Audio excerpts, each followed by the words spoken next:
I could draw, but now I have children who could draw and they would like to express. And behind the scenes, they can actually just move a character and bring life to it without even having to probably open your mouth. They could use music to translate while using the character. So this has got a lot of insight to me, especially the kind of children that I have where they're not as willing to express themselves. So I'm so grateful for this opportunity and then sharing a space with so much creativity.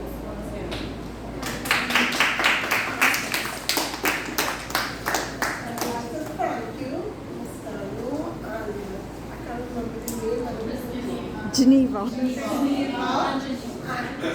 her team. And I'd like to thank you because, again, I have never done a puppetry workshop. I've never done puppetry in my school there at Fatima.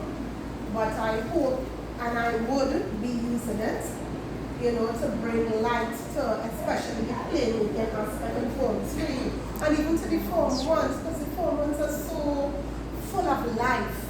And they're so creative, they have so much energy, raw energy and raw talent.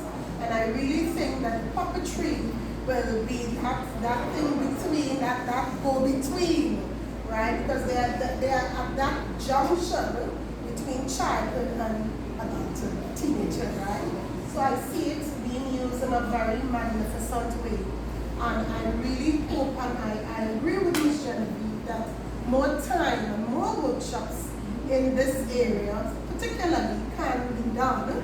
And if we can get that going, that will be very good. And even at the UE level, where I don't think much of it has, I'm not sure, but I've not done anything in UE concerning puppetry. So great work. Thank you. Keep it up.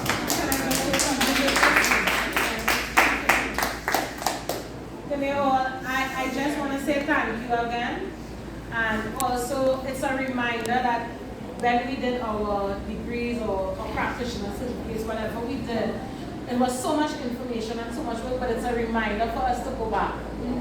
It's a great reminder for us to go back and search and go into the work that we would have done and find new ways to manifest the things that are in there, but it's locked inside because it's like, oh yeah, we did something like that, but you really utilize it in a new way. And having had the challenge since coming out into school and into a new school like that, and understanding what the children's challenges are, you realize that under the VAPA department, we are the only subjects that allow children to have cathartic moments.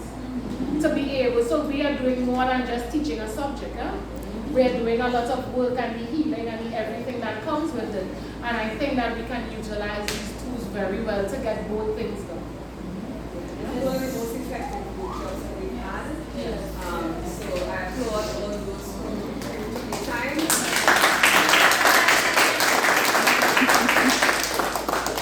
I just want to thank you all because I started doing puppets for the pandemic.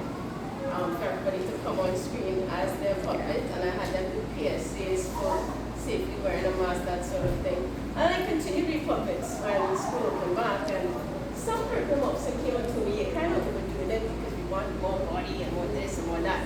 So I've been working with the syllabus to kind of justify, having to use puppets sometimes. Oh no. So yeah, puppetry is in Form 2. But you can also use it. Yeah, going there. But it's there in Form 2 and then you can use it up to Form 6. I'm just going to say, with all of that being said, you would have talked about exploring an option of using it to add to the CSC level. And I really hope that the ministry or whoever can also look at that probably. Because I have our theatre arts class currently, we have a lot of special needs children in that particular class, and it's very difficult for them to do what they need to on stage, express themselves the way that they need to. So I think that's something like this. If we can find a way to do, as you would have said, playmaking or production and create a whole show based on that, and it can stand up as something like actually put it out as something. Yes. I think the children perform at an even higher level. Yes, it can be. I would encourage exploring that more and actually making it something where we share to the entire of the country or the territory. There's nothing stopping you. The only thing I need to do is get the examiners on board, where we are able to present a product to them and then they standardize how to market. But there's no stopping you with creating a book, right? So that was wonderful. I really want to thank everybody, your participation. I want to remind you that some of us, not Anthony, will be working until what age? 65, right? So we need to make our classrooms exciting. Right? Imagine having to work up until then. Think about it. And by the way, some of the content of your puppet plays. We're not addressing that today, right? So, Sorry. very quickly, I'm asking you to grab your favorite piece, whether it was the shadow or the puppets, and let's take a good